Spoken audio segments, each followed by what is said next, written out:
crossball and work around the scap next to our spine. So once you get started, we're gonna set up a 4-minute time clock. I've got it going right here. We're going to put the ball right next to the spine, and it just sits really nicely in the ridge of your scaps. And the first thing that I want you to do is explore. This is a time for you to feel like, where do I have knots? Where do I have tightness? Where am I sore? And if you find a knot like I have right here, you're just gonna kind of lean onto it, maybe put some more pressure into the knot. Sometimes it slips off of it, so just go ahead and find it again and push in. Anytime I'm feeling really sore, I kind of will do pulsing motions, kind of pressure pointing motions before I go into the massage. And that's kind of what I'm doing now.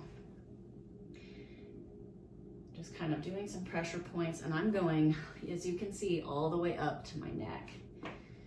And each time I kind of pressure point and let off, I'll move the ball up just an inch or so. So next, I'm gonna kind of do a little bit of a wiggle, just try to work out some of the tight stuff I have in my back. But next, we're going to go through a dynamic range of motion. So I want you to have your arms straight and above. You're gonna then bring it all the way back to the floor. You can see I've got the iPad in the way, so I'm hitting it. So your arm wants to be straight back here and then cross over like you're buckling a seatbelt. Bring it behind you, nice and straight arm. So you can see I'm not turning my arm. Usually the reason why people bend their elbow is because they've already met their range, but they try to force more range by turning the shoulder inwards, and the elbow bends as a reaction to that. I don't want you to do that because we don't train with our internally rotated shoulder under load and pressure. And so we don't want to train that for our mobility, in which we're going to prepare for the movement later on. So arm is right next to the ear, bringing the thumb down, cross over the body. Bring the ball down just like an inch on your back, and just keep making those passing through motions. Remember, if your arm is restricted and your thumb can't touch the floor, that's okay. It's still gonna be doing stuff. Over time, very slowly, you might notice that you're getting a little bit more range as you just do this regularly, get the full range of motion in our workouts regularly, do cool down stretches and proper warm-ups. You're gonna find that your range of motion will increase little by little.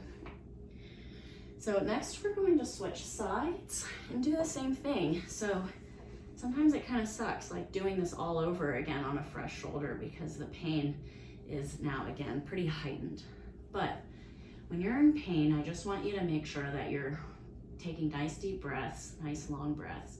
I've been doing this for well over a decade, and so it's very easy for me to stay calm under the pain that I'm feeling with the lacrosse ball. And what I'm doing right now is kind of pulsing into the tight stuff, and I'm working my way just an inch at a time all the way up to the shoulder.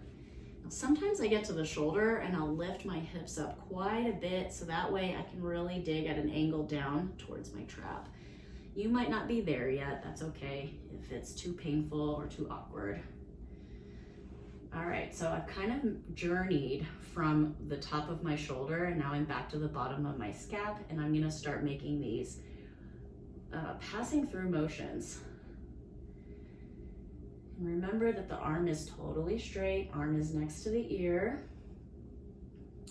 I've also found in the past that people tend to want to linger back here, just kind of hold, but it's really beneficial to maintain motion through here and not having a static stretching hold.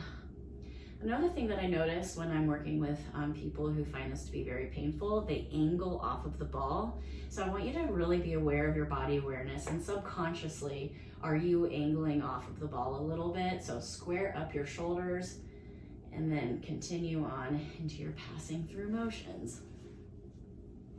So I actually let the time clock go by an additional 30 seconds on the other side, so we're just gonna do this a little longer. And 2 minutes is a minimum. If you really feel like you need another minute of this, or maybe you wanna integrate it in your post-workout, or maybe just a recovery day where You don't have a workout assigned for the day, but maybe go through the part A warm-up sequence and then do a little bit of this lacrosse ball mashing and exploring where you feel tight on a recovery day.